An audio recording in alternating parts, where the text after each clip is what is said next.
We're good to go. Well, so good afternoon to those joining us from India and good evening to those from Australia. I'm Petula Thomas, Director of the Indo-Australian Chamber of Commerce. On behalf of the Chamber's Western India chapter and our President, Mr. Prakash Challa, and Executive Council, in collaboration with Women Innovator and supported by the Australian Government, the Department of Foreign Affairs and Trade, and the Australian Trade and Investment Commission, I'm absolutely delighted to welcome you to our webinar, India-Australia, Opportunities for Collaboration in Road Safety, Infrastructure and MSMEs. It's an absolute honour to welcome the Honourable McCormack, Minister for Infrastructure, Transport and Regional Development and Deputy Prime Minister of Australia, Shri Nitin Gadkari, Honourable Minister for Road Transport, Highways and MSMEs, Government of India, and the Honourable Barry O'Farrell, Australian High Commissioner to India. I'd also like to acknowledge our other two participants in the panel discussion that will follow today, Frank Kwok and Ravin Mirchandani, as well as members of the media who are present here on this webinar. I'll now hand over to Tripti Shingal, founder of Women Innovator, to thank our event partners and take us through the webinar protocol for today. So Tripti and her organization lead the way in supporting women entrepreneurs and women community leaders. Over to you, Tripti. Thank you.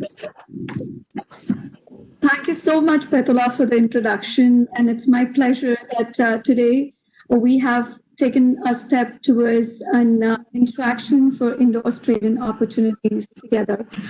Good afternoon, all. I'm pleased to be here today. Thank you all for attending the session today. I would like to thank you to our partners, Indo-Australia Chamber of Commerce, for collaborating with us for this event, Australia Consulate General in Mumbai, and Austrade for their support. Thank you all to our other event partners, Australia Inbound Business Council, Export Council of Australia, Services Export Promotion Council, Macquarie Infrastructure and Real Estate Assets, Acusensus, and Chamber of Commerce and Industry of Western Australia. A few protocol points. In order to reduce background noise, all microphones will be muted during the webinar. Apart from the person speaking, in case of any network disruption, please stay online. The panel will be taking questions. In order to ask a question, please type your questions in the chat window available on the right-hand side of the panel, addressing the host and the presenter. Please note, we are recording this webinar, and this recorded version of the webinar will be shared with all participants. I will now hand over to Petula to proceed further. Thank you so much. Thank you, Tripti. It's a privilege to introduce the Australian High Commissioner to India, the Honourable Barry O'Farrell, who is a distinguished and familiar face to many of us here in India. Mr. O'Farrell served in the Parliament of New South Wales from 1995 to 2015, including as the state's 43rd Premier between 2011 and 2014. As Premier, Mr. O'Farrell initiated and led annual trade missions to India to promote economic, cultural, and social links between New South Wales and the states of India. He has also served as NSW's Special Envoy for India and has made a significant contribution as the Deputy Chair of the Australia-India Council Board. High Commissioner, thank you for your leadership and the support that we receive from the Australian Government in India, Ms. Susan Grace and her team in Chennai, Mr. Ilinga and his team in Mumbai, the Consulate of Kolkata, and from Catherine Gallagher and the Austrade Network. With that, High Commissioner, I invite you to please deliver your opening remarks. Namaskar. I'm delighted to join everyone for this virtual town hall event, and I'd like to start by thanking the Indo-Australia Chamber of Commerce for the initiative, especially their hardworking and professional director, Petula Thomas, and Ravin Mirchandani, the chair of its Western chapter, and importantly, an Australian alumni. If we're going to realise the ambition of both Australia and India's Prime Ministers for the relationship between our two countries, the Chamber will have an important role to play. I thank everybody online for joining in today. Obviously, we're especially honoured by the participation of Australia's Deputy Prime Minister, the Honourable McCormack, and India's respected Road, Transport and Highways Minister, Shri Nitin Gadkari. Equally, I acknowledge Frank Kwok, the Head of Asia Pacific Macquarie Infrastructure and Real Assets Asia Pacific, for joining today's panel. And I want to thank Australia's Acting Consul General in Mumbai, Chris Ellinger and his team, for all their efforts in ensuring the success in fostering and furthering the Australia-India relationship, supported, of course, by our good friends at Austrade. This event occurs at a time when the Australia-India relationship is at an all-time high. The Virtual Leaders Summit in June saw both Prime Ministers agree to elevate the relationship to a comprehensive strategic partnership status. This followed years of closer strategic congruence, deeper people-to-people ties, and vital economic integration. Few areas demonstrate the achievements and future potential of two-way exchanges in expertise, technology and investment like road infrastructure and road safety. Australia takes road safety very seriously and has had success in developing and applying systems and standards to manage road risks in our towns and cities and across our vast country. In India, Australian companies are amongst the most active investors in road infrastructure and associated safety technology. As we listen to our distinguished contributors today, I urge you all, Indian and Australian alike, to give thought to how, in your own way, you can promote a safer environment for road use in your daily travels, and importantly, how Australian and Indian companies might work together to reduce the terrible loss of lives caused by road accidents. There are many opportunities for our governments to collaborate in finding ways to scale up investment and sustainably manage road safety performance in India, to work together on standards and best practice regulations, to tap into Australian expertise to deliver critical road safety projects, and to address the gender issue in the provision of transport infrastructure and services to ensure greater convenience and safety for women and girls. As in so many other areas, the topic under discussion today is one where opportunities abound to further deepen the Australia-India relationship, and I feel certain it'll prove informative and productive to the relationship. And now, without further ado, I'd like to introduce one of our special guests. It's a particular pleasure to introduce one of the most senior members of Prime Minister Modi's government, someone who at both state and central levels has earned his reputation as an accomplished reformer and administrator. Can I welcome the respected Minister for Road Transport and Highways, Shri Nitin Gadkari. Thank you, Mr. Gadkari.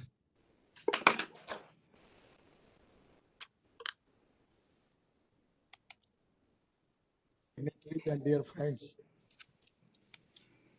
first of all, it is an opportunity for me to interact with you. Presently, the whole world is facing the crucial problem of COVID-19. India is also facing this problem. But in the whole world, now people are making a lot of research for availability of vaccine for that. And I'm confident that in due course of time, we will get vaccine and the world will resolve the problem of this COVID-19. Actually, in Indian economy, we are the fastest growing economy in the world. And presently, we have a very good relationship with Australia. Our trade relations are very good. And actually, in many fields, there is a lot of good coordination. And already, a lot of Australian companies are doing excellent job in India. A lot of Indian people also are doing good jobs in Australia. Regarding imports and export, presently 18-19, the export from India is 3.5 billion and import from Australia to India is 13 billion US dollar. In 1920, the export comes to 2.9 billion dollar and the import is 9.8 billion dollar. I am confident that 100% our relationship with Australian industries and Chamber of Commerce. It is the time for Indian economy that how we can be useful for development of new industrial development in the country. Presently, I am in charge for MSME sectors, and where our MSME sector contributes 30% of GDP growth in India, or 48% export from MSME, and up till now we have created 11 crore jobs. So MSME is the growth engine for the country. Our present priority is to develop agriculture, rural and tribal, particularly 115 aspirant districts, where per capita income and GDP growth is very negligible. Our the contribution in GDP growth and per capita income from this area is very negligible, and that is one of the reasons that we are facing some crucial problem.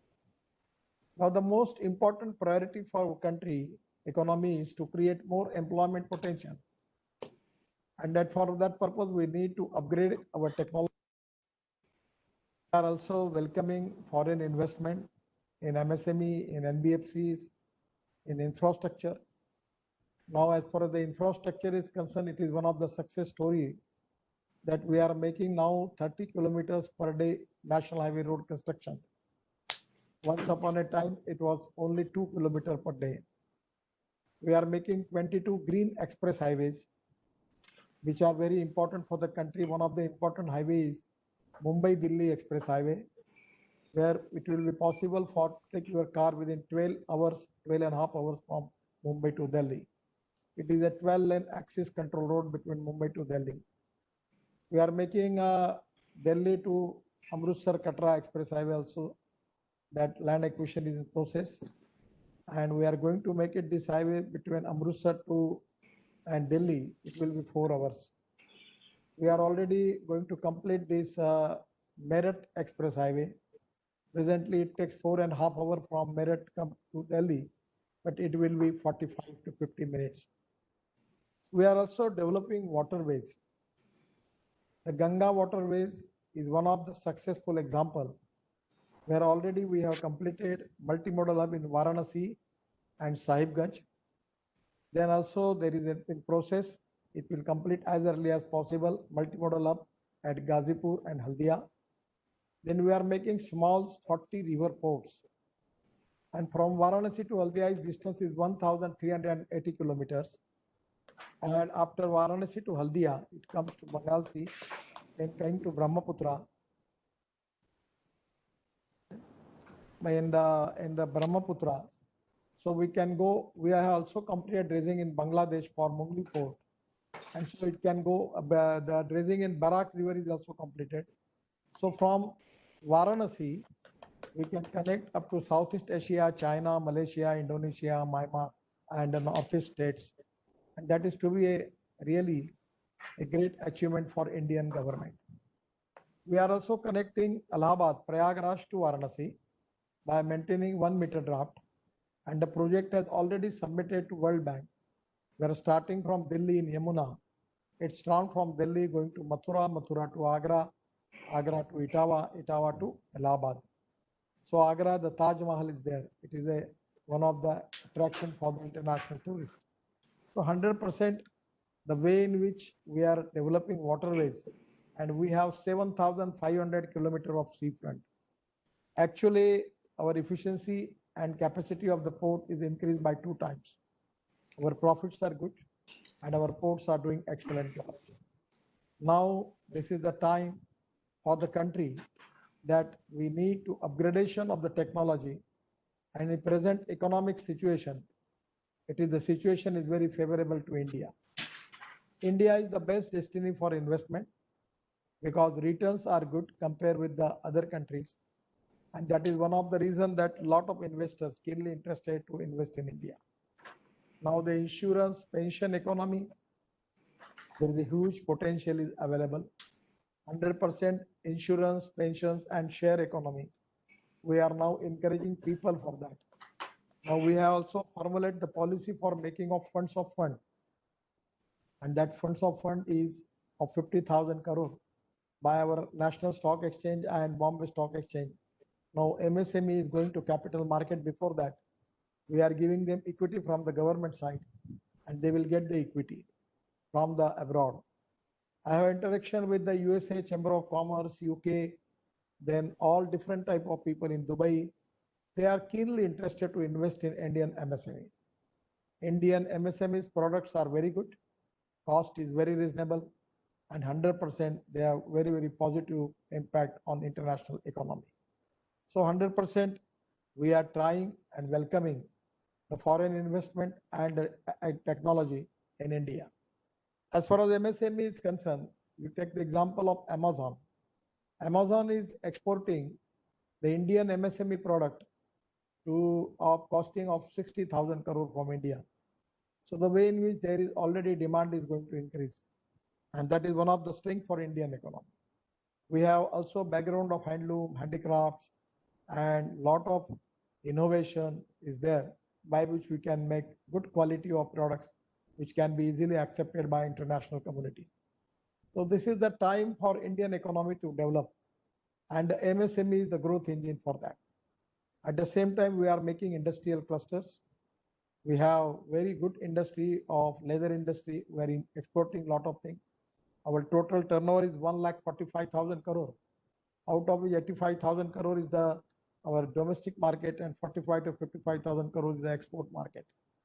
The most important sector in India which is flourishing is related with the automobile.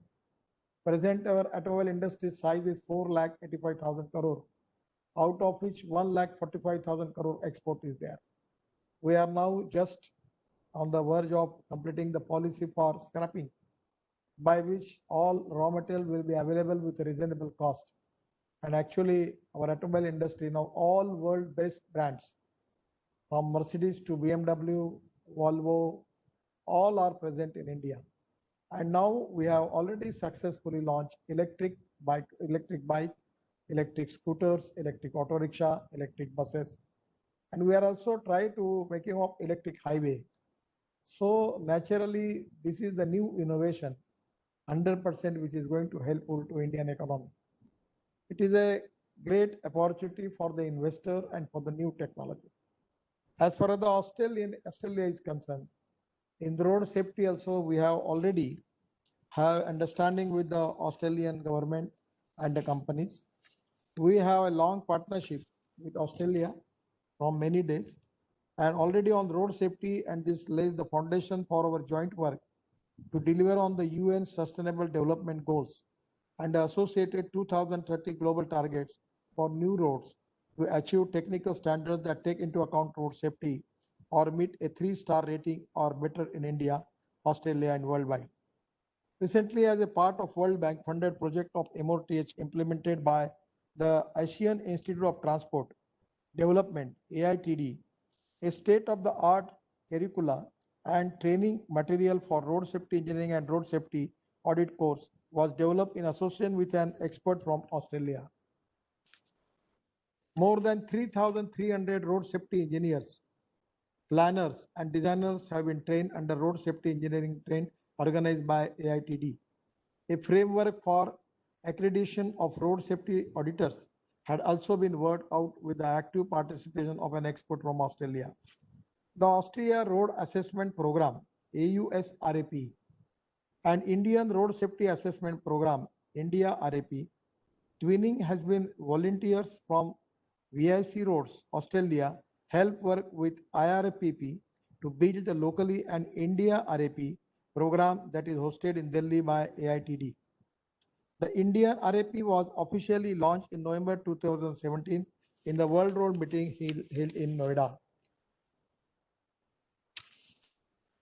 Under the Indian Road Safety Assessment Program, 21,000 kilometers of road have been assessed and 3,000 kilometers of roads are being upgraded with the required safety treatments in place.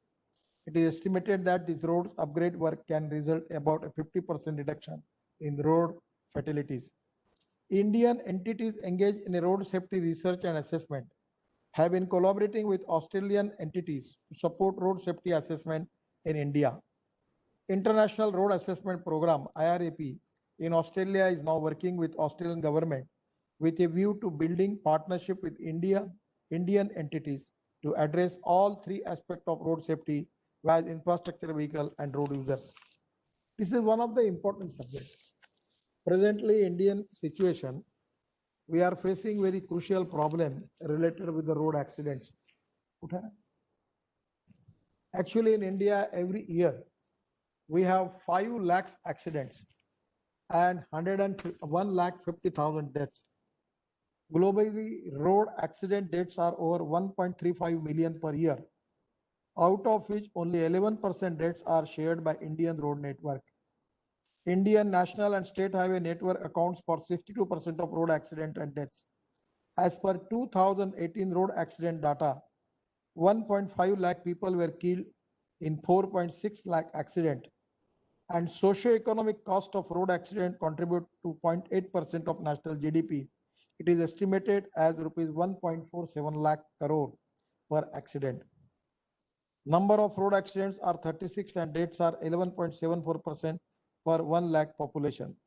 Most vulnerable road users are two-wheelers, riders, and pedestrians, who contribute almost 78% of road accident deaths.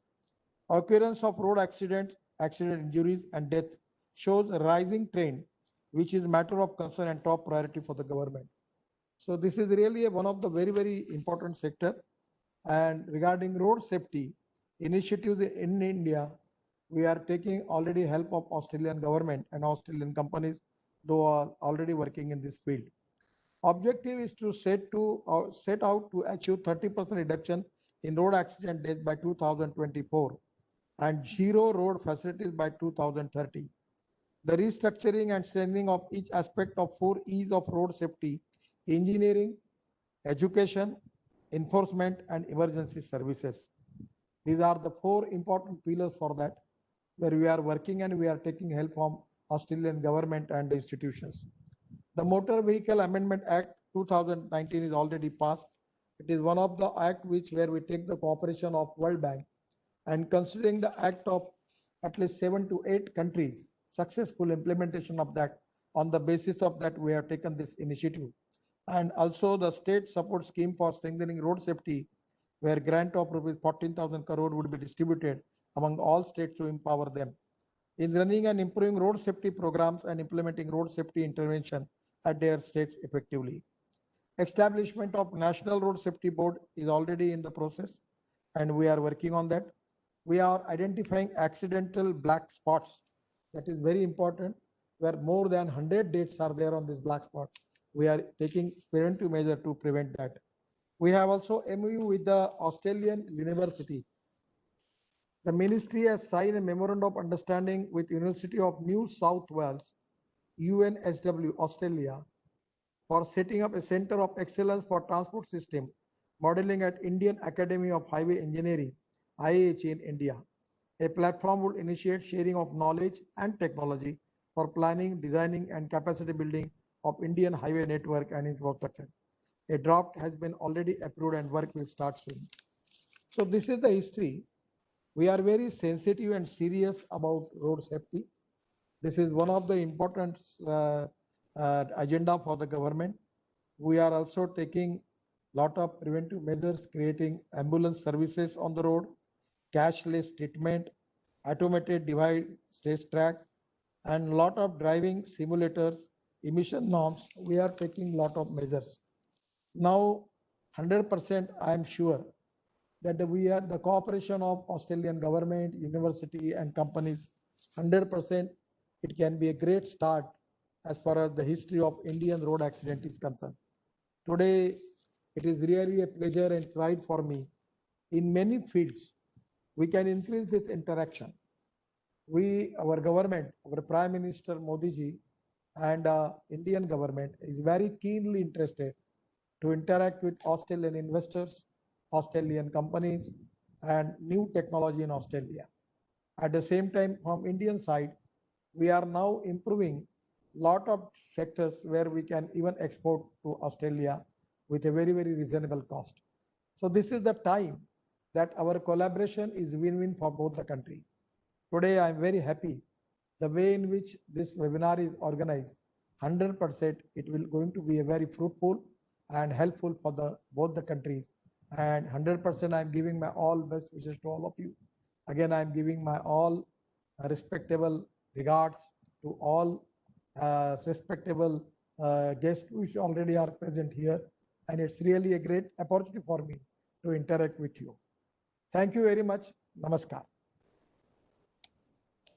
Thank you, Minister Gadkari, for your talk, and also for reinforcing the fact that there are opportunities that are abounding here in India in this sector. Actually, Macquarie company has taken a lot of road from our NHI, and their investment the large scale in India. So there is really a good start, and I am confident that 100% this is going to repeat again and again, and we will create good relationship and good business between the two countries. Thank you again, Minister. I'm always happy to be interrupted by Macquarie Bank.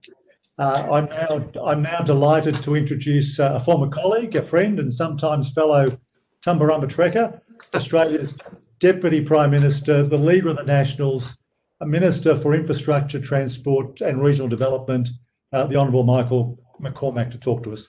Thank you, Deputy Prime Minister. Well, thank you so much, Barry. And first of all, may I acknowledge Shri Nitin Gadkari, a wonderful, wonderful speech, Honourable Minister. And I particularly liked your reference to road safety. I particularly liked your vision for the future, in as much as you spoke about electric highways and the necessity to build more infrastructure. You might have noticed right at the end of your speech, I had to get up out of my chair and have a look to my left. There is a lot of construction going on in Darwin, in the Northern Territory, where I am at the moment, and it felt as though the building I'm in was almost, we've got a big demolition happening right next door, next to the Parliament House, and I thought the actual demolition was coming in on me. But I'd also like to acknowledge, of course, Frank Kwok, the Senior Managing Director and Head of India Pacific. Barry has been a great friend of mine, as he mentioned, and Barry's indeed provided some of the inspiration why I too engaged in politics back in 2010, and I've been in the Federal Parliament for 10 years, honoured to serve in Scott Morrison's ministry and as his Deputy Prime Minister, and I know his great friendship with Narendra Modi, and you know, the relationship between the two leaders of our two countries has never been stronger. Appreciate the role that Barry has been playing. Australia has had a High Commissioner role, very much engaged in trade and other activities since 1943, according to my research. And that, of course, is well before, or 4 years before independence. And that's significant. The fact that Australia and India had those close ties, and not just of course on a cricketing front. Indeed, the last time India played at the Melbourne Cricket Ground, which is one of the great stadiums of the world, we were outnumbered very much in the crowd stakes by Indians, and I suspect many of those were Indians who lived in Australia, and or very much perhaps were third or fourth generation Indians who still support the old country. And it's great. Yeah, absolutely. And of course, I think they won too. But we were very much out-cheered and outgunned on the field. Look, I would be remiss of me not to pass on my condolences and those of the Prime Minister. Very saddened to hear of the accident involving Air India Express. Appreciating that it was repatriating countrymen and women, families from Dubai, and very, very sorry. I know that about 18 people lost their lives in that particular tragedy, and we've got a couple of dozen people still on the critical list. And our thoughts and our prayers and our hopes are very much with those people, and our condolences are with the families who've lost loved ones. This is a tragedy, and with so much heartache engaged in the world, right around the world at the moment, you know, it is our commitment to get through this, and we'll get through it because of our strong partnerships, our love of family, our love of all that we hold near and dear. And, you know, when it comes to all those things, the relations between Australia and India are strong, never been stronger. And I really think you've got a fine High Commissioner there in Mr. O'Farrell. He'll do an outstanding job. But of course, he mentioned in his opening remarks the comprehensive strategic partnership between our two nations. And I appreciate the Indo-Australian Chamber of Commerce and what it does. Thank you for facilitating and organising today's event. Our friendship, as I say, as nations is long and enduring, and it will go on. It will go on.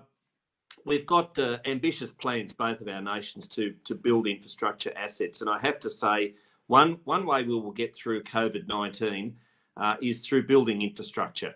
Australia at the moment has as many cranes over it and over our capital cities, and indeed many of our regional hubs too, as even the United States. And we're building ambitiously roads and rail. We've got a $10 billion inland rail to get product to port within a day, within 24 hours. We've been talking about it for, well, since 1890. Barry would know how important this is through his own home state of New South Wales. But we're getting on and we're building it with the help of the New South Wales government and Brisbane and Melbourne, their collective governments in Queensland and Victoria, of course, respectively. And we're getting on and we're doing it. But of course, that's just part of our $100 billion 10-year infrastructure plan.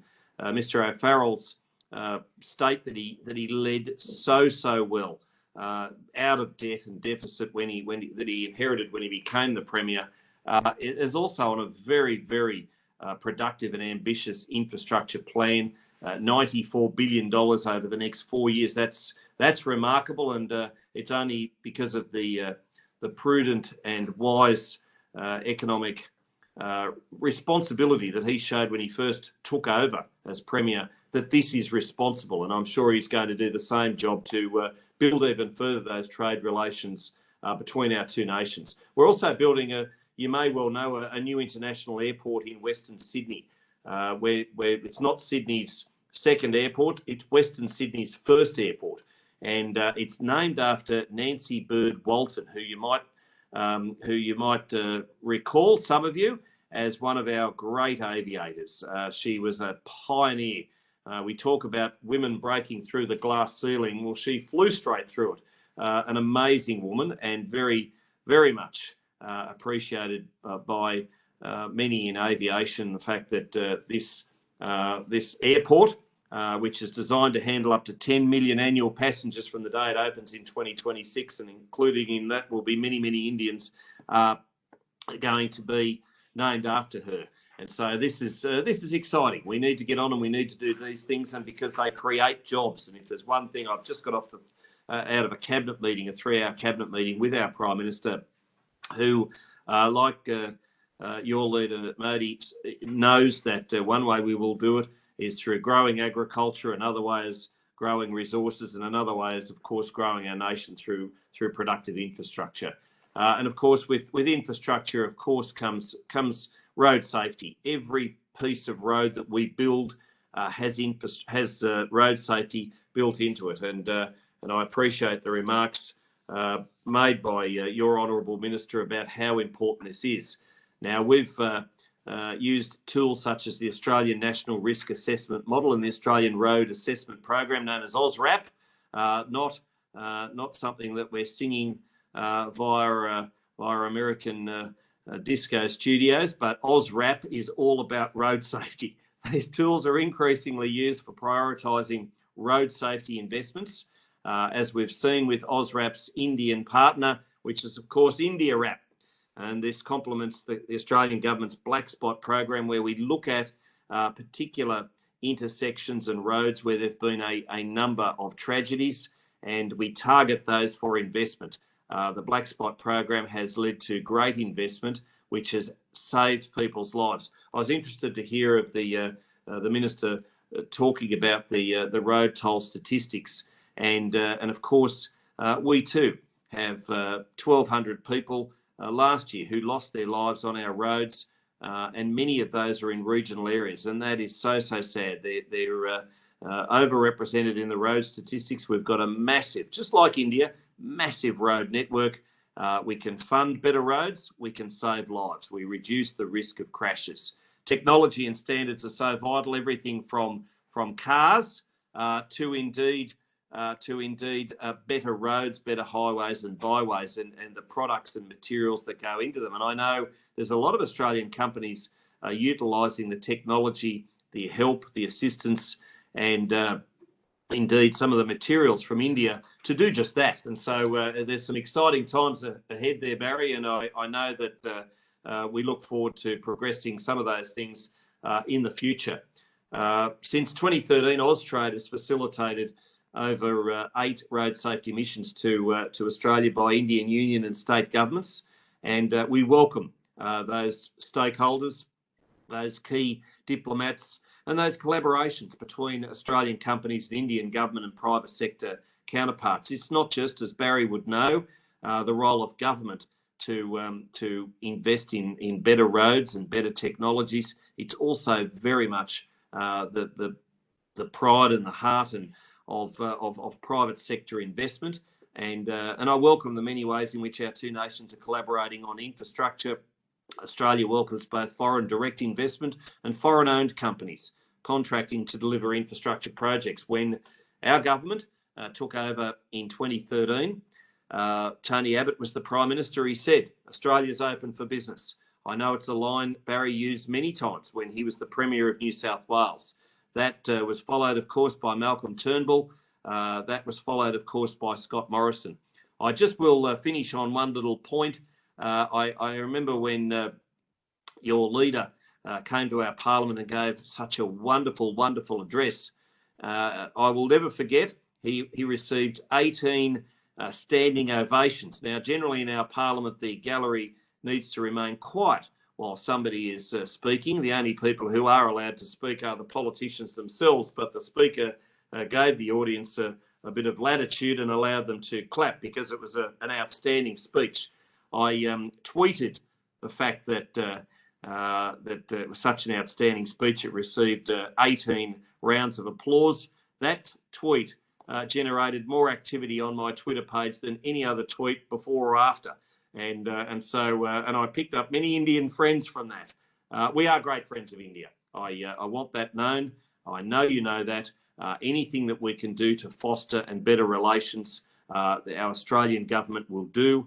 I know your leader and my leader share many values, many principles, and we will continue through Barry and his great work there. I know he hit the ground running as soon as he got the job. I could think of no finer person to be filling that High Commissioner's role than him.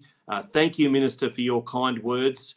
Again, I offer my commiserations and condolences for that tragic air accident. And thank you for the opportunity today to join with you. And please, everyone, in these very difficult and trying times, do all you can to stay safe. Thank you.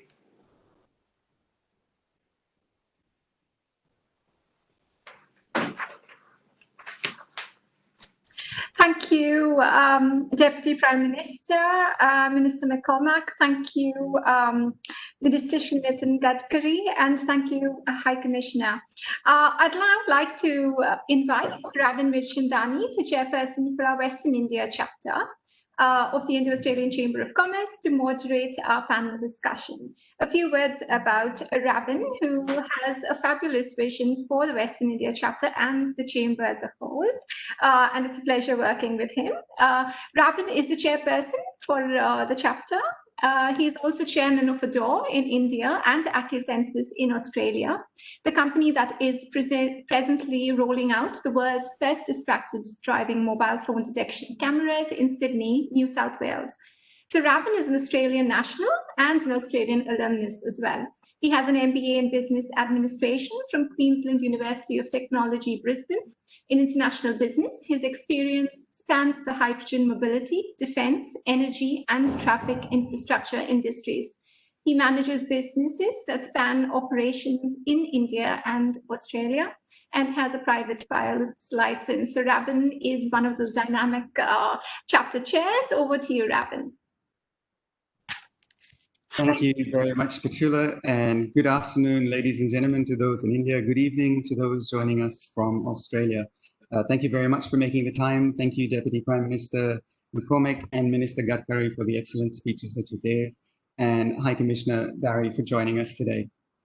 Before we start the panel discussion, I want to welcome our panelist, the third panelist on this panel with the two ministers, and that is, of course, Mr. Frank Kwok, who is the Senior Managing Director and Head of the India-Asia-Pacific Zone for Macquarie Infrastructure and Real Assets.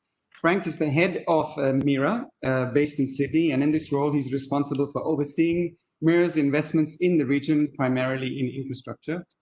Frank has been pivotal to MIRA's growth in the region, in particular India, and it was essential in the establishment of the Macquarie Infrastructure Asia Fund, which is operating in India. Macquarie, of course, doing very, very good work in the highways sector in India, and we should look forward to hearing what Frank in particular has as his vision for road safety and infrastructure in India. So thank you very much, Frank, for joining us. If I could pose the first question to Deputy Prime Minister McCormack. Following the recent path-breaking and very successful summit between Prime Ministers Morrison and Modi, what are some of the initiatives that you would like to see put in place between Australia and India in the next 12 months to help strengthen the economic and strategic partnership between the two countries? Well, there's a number of areas that we can and will and need to strengthen our economic and strategic ties. Economic initiatives would include a memorandum of understanding on cooperation in the field of mining and processing of critical and strategic minerals, particularly rare earths. We've got any number of rare earths are used in any number of advanced technological things, including mobile phones, etc. We obviously need to identify areas of cooperation to meet the raw material needs and demands of our future economies, and particularly, as I say, the increased global demand for critical minerals. Now, the renewal of the Memorandum of Understanding on Cooperation in Water Resource Management is going to be crucial as well. That's going to focus on river basin planning, groundwater management, such things as irrigation efficiency. I come from an irrigation area. You add water, you grow agriculture. It's the same as in the Riverina area I represent in southwest New South Wales, an area Barry O'Farrell knows well. Right through to areas in and around the agricultural food bowls of India. The Australia-India Strategic Research Fund was extended on the 4th of June on that historic day at the virtual summit between our Prime Ministers. And there was also there was a $15 million outlay for 4 years out to 23-24 to help facilitate deeper economic engagement. And just quickly and finally, both sides jointly decided to renew the 2014, goes back a little bit, but the Memorandum of Understanding in the field of tourism to identify opportunities to strengthen, deepen and broaden cooperation in the travel, tourism and aviation sector. Now, I'm almost a little bit reticent to say that, given the fact that there's so little aviation happening at the moment. But look, we'll get through COVID-19, rest assured, and there will be great opportunities. As I say, Australia is open for business. We need to see progress made in all of those areas over the next 12 months, and I really look forward to doing what I can in this really exciting area in our bilateral economic relationship. Thanks for the question. Thank you, Deputy Prime Minister. One more question coming at you in relation more to infrastructure and road safety. Through the company that I work with, Acusensus, an Australian company, we well know your commitment to road safety from our engagement with you. You know, the Minister himself, Minister Gadkari, has read out a number of statistics on road safety in India. I'm interested in your own views on how Australia might be able to support India, not only with infrastructure investment, but through other initiatives to be able to, in some ways, recreate the exceptional results that we have in Australia on road safety and reducing road fatalities. Yeah, well, look, just as far as economic relations are concerned, our two-way investment is more than $30 billion. That's a significant amount of money. We can provide expert advice through our new Office of Road Safety. We've set that up. We've put a significant amount of money towards it. It's the first time we've done that. We've also got an Office of Future Transport Technologies. As I said, I was delighted to hear Minister Gadkari talk about electric highways and talk about what we can and need to do in the area, not just of getting the technology right, but indeed reducing emissions. Because obviously, if we've got electric highways, we've got more electric cars on the road, and that, of course, lowers emissions. And so, exciting stuff. So those two new offices that we've established in my time as the Infrastructure and Transport Minister, I think we've got exciting opportunities. We share that information. We've obviously got a shared vision in this regard, and if we can get together, even in a virtual sense, like we're doing today, and share the accomplishments, and also perhaps even some of the mistakes, so we avoid making them in the future. I think there's real opportunities there. Something that we've also done is we've set up a road research board to build better roads, and what they're doing down in Melbourne in a very technical and technological establishment is using a lot of old plastics and recycled glass in road base. Now, one thing that India and Australia share is a pretty tough climate. It's you get a lot of rain in many areas, and it's very dry in those similar areas in the different season. And if there's one thing that we can do is build better road bases which last longer, which are then going to also help road safety initiatives. So let's get together. I'll share emails now with your good minister. Let's start that dialogue happening, and let's do a few more of these Zoom conference calls in relation to road safety. I think we can make some real progress. Thank you very much for that, Deputy Prime Minister. Honourable Minister Gadkari, if I can come to you with the next question. You have talked about the statistics in India with 150,000 fatalities almost every year on average, and the fact there is 500,000 road crashes in India. What makes it particularly difficult is the fact that it's the young and productive part of India, the youth, that is often involved in these road crash fatalities, which takes a big impact on the economy.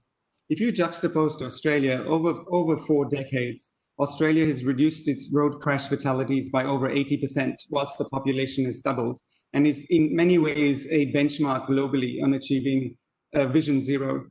I'm interested, first up, in your ideas on how we might be able to leverage some very specific Australian initiatives on highways and state highways in India. Actually, we have taken a lot of initiative regarding this road accidents problem. One of the project implemented by Tamil Nadu government with the cooperation of World Bank, and they reduced accident and death percentage by 25%. But actually, now we are taking different initiative. First of all, the black spot.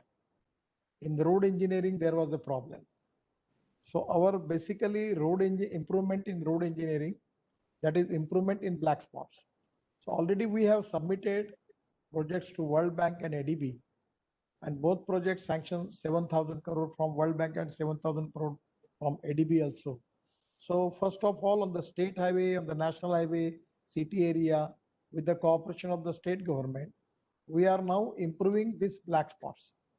That is very important way by which we can reduce the accidents. On the education point of view, we have taken a lot of initiative for training of creating awareness in the mind of the people, and particularly we are concentrating on the small boys, students from the schools, that how it can be possible for to give them exact education by which they can understand the rules of the road and the knowledge related with the road safety. That is very important. The awareness is very important. So that is with the education we are doing. In emergency services also we have taken some spaces, and at the same as to medical help, this is very important. And that for that point of view also we are developing a lot of things, medical insurance, hospitals, ambulances also. But actually the Motor Vehicle Amendment Act 2019 is one of a big revolution in India, because I have to convince the people, the state government, because the subject is in the concurrent list where the state government has authorized to make the law and even parliament can make the law. So we don't have majority in some of the state government, belongs to opposition party. And the upper house of the parliament also there we don't have majority. So for a year, I try my level best to convince all the political parties and stakeholders. And this Motor Vehicle Amendment Act 2019, recently passed by Parliament, focuses on road safety and includes inter alia revision in penalties and traffic violations, electronic monitoring of the same, enhanced penalties for juvenile driving, computerization, automation of vehicle fitness and driving, test, recall, and defective vehicles, streamlining the third-party insurance and payment of increased compensation for hit and run cases, etc. And the amendment has strengthened the law to improve the road safety scenario and reduce loss of lives. That is very important. The other input number 2 is Australian businesses may definitely have specialized expertise and regulatory models in niche areas of design and construction maintenance, efficiency services, the multimodal freight logistics, road safety and design and engineering, intelligent transport system, road safety training, emergency response teams and medical care. The proposal for Australian India Infrastructure Council may intended to interaction with Australia Setu dialogue, provide a platform for an exchange of expertise in infrastructure, financing and guidance on how companies identify opportunities, mitigate risk and develop appropriate entry and exit strategies to invest in India. So actually the experience in Australian government, the institutions, the university and government organization, and already the 80% proven data is already a good track record, and that experience can be a motivation, inspiration, and giving a vision to Indian side. It can be very much useful, and we are trying to increase the interaction by which I am confident that we will take the help of all concerning stakeholders in Australia, and 100% we are very serious and sensitive about it, and we want to achieve that goal before the target year. We want to make it as early as possible because we don't want to wait for loss of the life of the people, and that is one of the very sensitive subject. I am also faced a big accident, my family, and so I am very much sensitive about it, and we are very serious to implement all the things as early as possible. And just like Australia, we need to achieve that goal, that how we can save the life of the people and how we can reduce the number of accidents in India. Thank you very much for that, Minister Gadkari. And on behalf of Australian industry, I'd like to reiterate that we are here to support you in achieving your own Vision Zero. I know that Macquarie is doing a lot on road safety in India, and my own company, Acusensus, is channeling electronic speed enforcement in India, in Tamil Nadu, the very state you spoke about, to reduce the road crash fatalities. If we can stay with the theme and then go to Macquarie infrastructure, to Frank. Frank, MIRA has invested in a number of countries, but you've been a pioneer in India. You've been far ahead in the investments when Minister Gadkari's department rolled out the privatization of Indian roads. Through your companies here, such as Safeway and Swarna, you're rolling out many new initiatives that are never seen in India before. I'm personally very impressed every time I interact with your team on the significant detail to safety and commuter safety that they place. Perhaps you could outline your own vision on what Macquarie can do to help India in the space of road safety, and also your own investments appetite in the future to support Minister Gadkari's vision of changing commuting on Indian roads. Thanks, Ravin, for that question. Actually, we have different models now. What my suggestion is, it can be a great opportunity for investor in Australia. As far as road safety is concerned, we will take all the help from Macquarie and other company also, and we will use their experience and their expertise. But regarding the road infrastructure now, we have a lot of projects. One of the projects now we have BOT, PPP, EPC hybrid annuity. Then we are making road on EPC mode.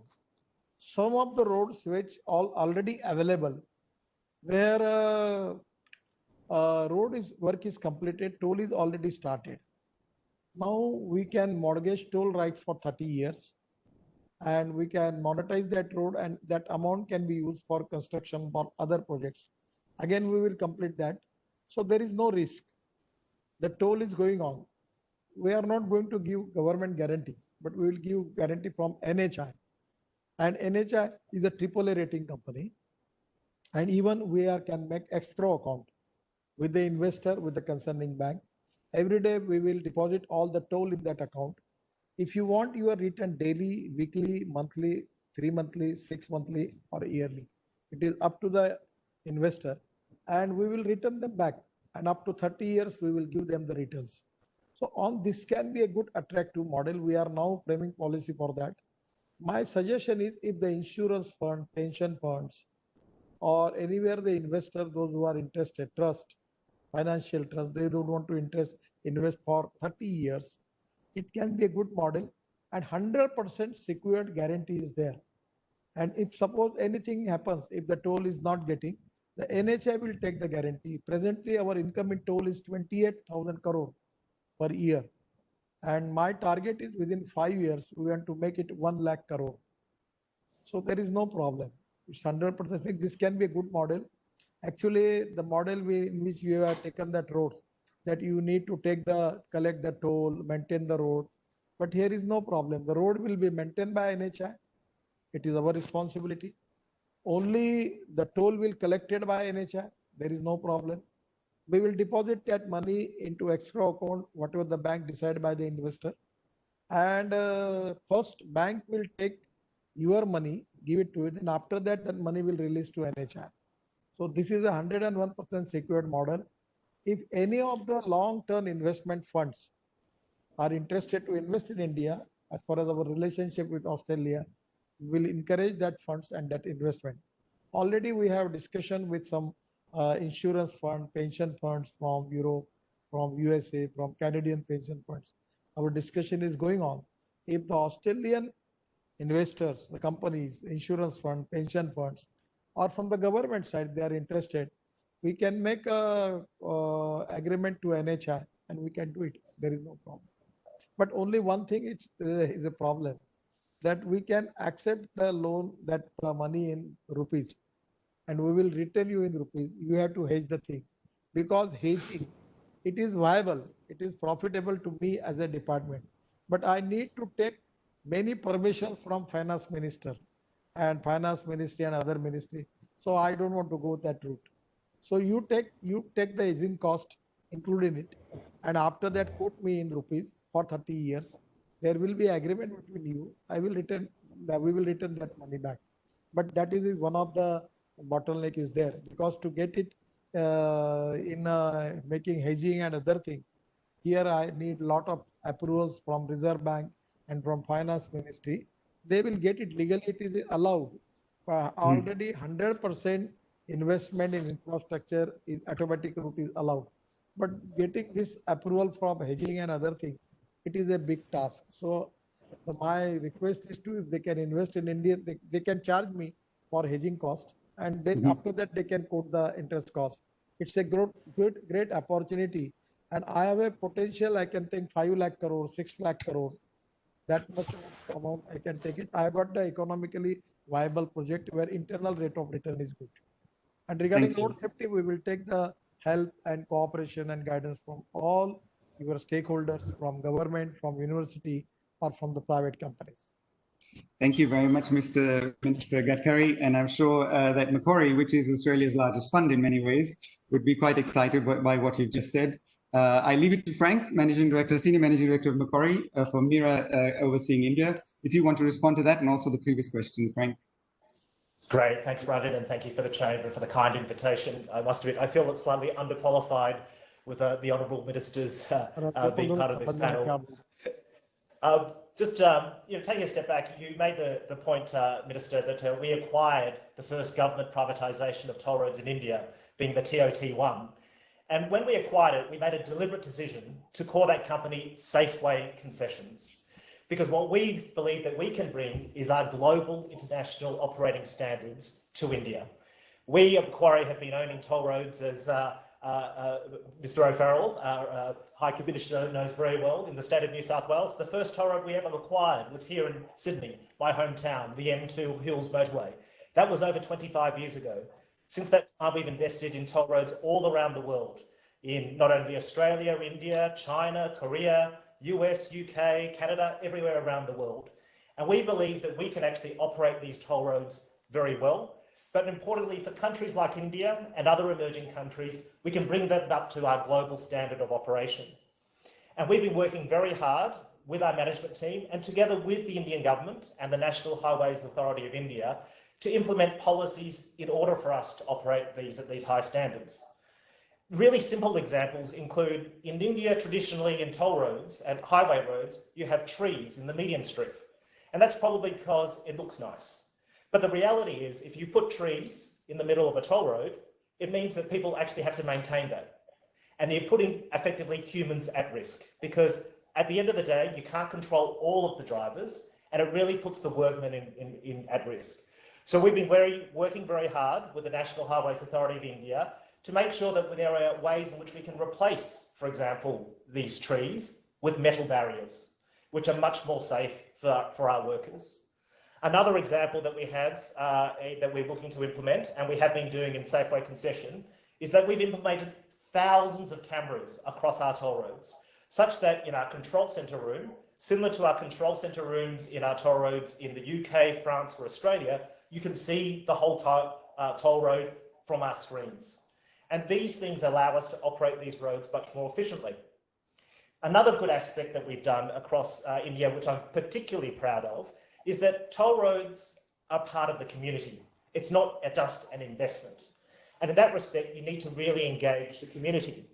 And one thing we worked out when we acquired the Safeway Concessions Road was that every single toll collector that we had was male. There were no female toll collectors.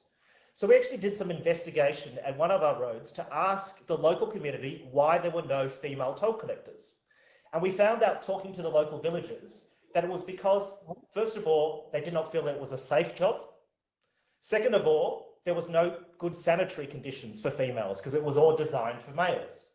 So what we did was we did a pilot program where we said for the daytime shift between 8 AM and 4 PM, we would trial having female toll collectors. At the same time, we would have the sanitary conditions which would be suitable for females. And then we actually had community engagement to see where the resistance was.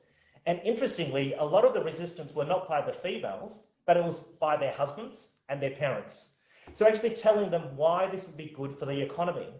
And by actually empowering females to be toll collectors, what we found that actually, if you give, and this is, probably gender specific, but if you provide a female with a job, they're the ones who actually are providing for the family in terms of the buying food, as an example. And we're seeing that it's a good economic benefit for the local community.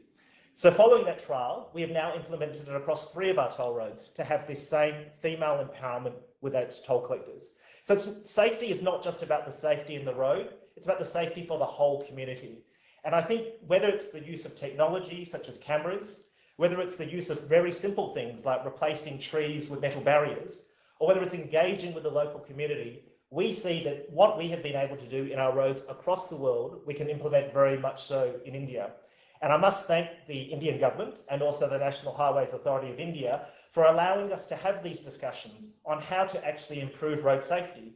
Because in many respects, the requirement to have the trees on the roads was a requirement. But actually now having the discussions on why we should change it has been really encouraging.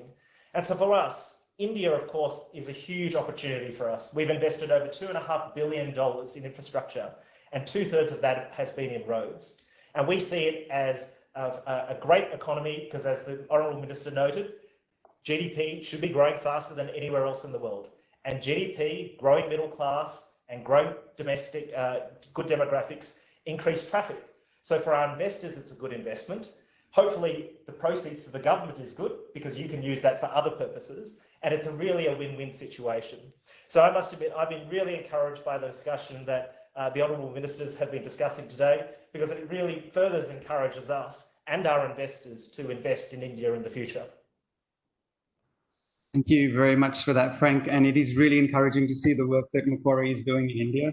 Again, on behalf of Australian industry that follows you wherever you go, we are part of this initiative. We are working together on a CSR initiative along with Austrade to make a model safety road corridor in Andhra Pradesh in one of your concessions. And we're really looking forward to seeing the rollout of that, thanks to Austrade. The next question that's come on the chat, I think I should pose to Tripti Singhal, who's the founder of Woman Ovator. And staying with the theme, Tripti, of female empowerment, which Frank spoke about so well just now, how can the India-Australia links be advantages to MSMEs and women? Thank you so much, Ravin, for taking up that with me. I think, first of all, I would like to really thank Frank for bringing in such an important aspect of women empowerment and equality. And secondly, for the question, I would just like to highlight that our Indian government has recently included mandatory procurement from women-owned businesses. Now, our public procurement policies, we've been after working on this for so many years, but now I'm really thankful to our Honourable Minister, Nitin Gadkari, sir, that he's included 3% to be mandatorily procured from women-owned business. And I would say that not only from a woman, but MSME perspective, today they are very important aspect for any project. And so with MSME ministry being headed by our minister, I'm sure the new initiatives being taken to make them equally competent, and the initiatives like GEM, which our ministry has brought in, which is bringing a complete technological platform for make them easily be competitive to be able to be good supplier to a different government agency, whether it's a national NHI project or any government project. I think we are gaining more and more importance. And with this, I think women and MSME will never be left behind, because technology today, COVID, I think we are taking it very positively, because women wanted a virtual ecosystem always, because we have a lot in our hands. And with COVID coming in, we have found everything which is complementing us in safety. We spoke about safety. So we are at home safe, still talking with all our audience and our esteemed panelists. And on the other hand, we are able to save a lot of time, which we could invest in a working woman can invest in their families by not traveling and interacting, making the best use of the time. So I think I would just focus and say technology and importance equally is important for our women and MSME segment, and our ministry, Indian government with Australia. I think we can do a wonderful work. All our projects on transportation have gained acceleration, and I'm sure with help of Australian government and the technologically advanced atmosphere you bring to our government, I think we will do marvelous. That's what I can say. Thank you so much, Ravin. Thank you very much, Tripti, and I'm sure that it gives energy to the work that Macquarie is doing in gender empowerment and equality in India, on the highways particularly. We're running out of time, so the last question now, and I will pose that to our High Commissioner in India, Barry O'Farrell. Barry, you've been here barely a few months, and it's been almost a baptism by fire. You walked in right to the crisis the whole world is facing. Deputy Prime Minister has talked about the good work you did in Australia and also the good work you've done here. And in fact, in the Australia-India relationship, the fact that you are posted here as such a high-profile leader from Australia in many ways signifies the upping of the importance of India in the relationship to Australia. I think it would be interesting to talk about your experience in the last few months. How has it been arriving in India? And also from your experience in Australia and New South Wales particularly, what are the things you think that Australia can do to help India, in particular in road safety?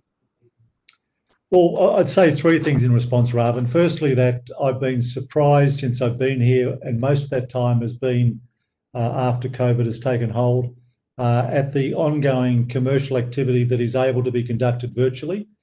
So we are still connecting people in Australia with people in India to trade across all sectors, you know, from agriculture to infrastructure through to resources. And so that work is continuing.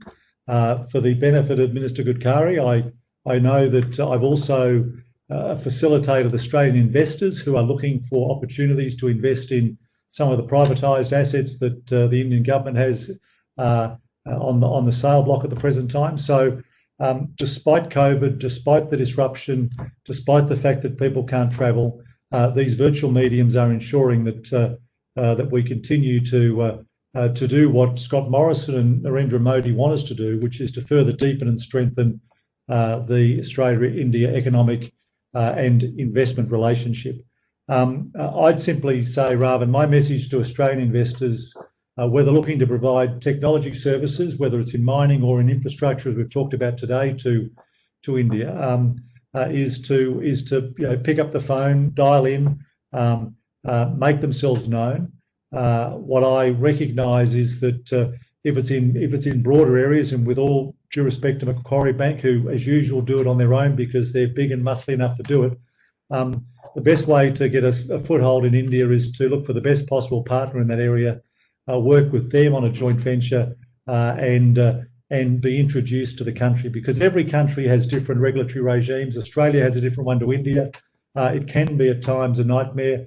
Yes, there are advisory firms that make a lot of money out of assisting businesses to do it, but there are ways that work in India. There are ways that work in Australia that simply are best done by partnering with someone in the same sector on an initial project. And Deputy Prime Minister, we have BlueScope Steel working with a major steel company here to the benefit of both companies, and it's terrific to see. So, Ravin, I'm, as you would expect, as the salesman for Australia of this relationship, very optimistic. As the Deputy Prime Minister says, we will get through the current crisis. We will get back to business as usual. But in the meantime, as Minister Gadkari has said, there are opportunities abounding here in India. And it only takes, look, I have to be honest, Australia needs to be hungrier, because I observe, Minister, that there are many other investors from Canada, from Britain and parts of Europe that frustrate me because they seem a bit more active in the Indian market. Thank you very much for that, High Commissioner. It is now my pleasure to introduce the Acting Consul General in Bombay for Australia, and also a dear friend, Mr. Chris Ellinger, who will give the vote of thanks. Chris has been in Mumbai since September 2018, and previously to that was also part of a seminal paper by the Australian government, the India Economic Strategy 2035, as part of the team for Australia's former Foreign Secretary, Peter Varghese. Before coming to India, Chris was also based in Melbourne, and he studied in the University of Melbourne. And before that, he was also a consultant. Chris, over to you. Thank you very much. Thank you so much, Ravin, and congratulations to you, Petula, and the IACC on this wonderful event. There have been a lot of webinars in recent months, and I really do think it's ones like this with a very targeted and specific focus and a very high-powered panel which work the best. So sincere thanks and gratitude to Minister Gadkari, and of course to the Deputy Prime Minister for participating in and supporting this event. Thank you also to Frank and Tripti for your very insightful comments, and to the High Commissioner, of course. And lastly, thank you to the listeners. I think you'll agree that there have been lots of very interesting leads raised during this conversation. So if you'd like to take any of them up, please do get in touch with my colleagues in the Australian Trade Commission. Thank you, everybody.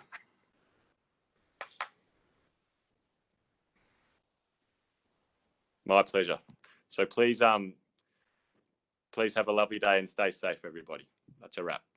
Thank you. All the very best. Thanks, Ravin. Thanks, Barry. Thank you Thanks, very much. Minister. Thanks a lot, everyone. Thanks a lot, Petula. Thank you so much. Thank you, everyone, for joining us.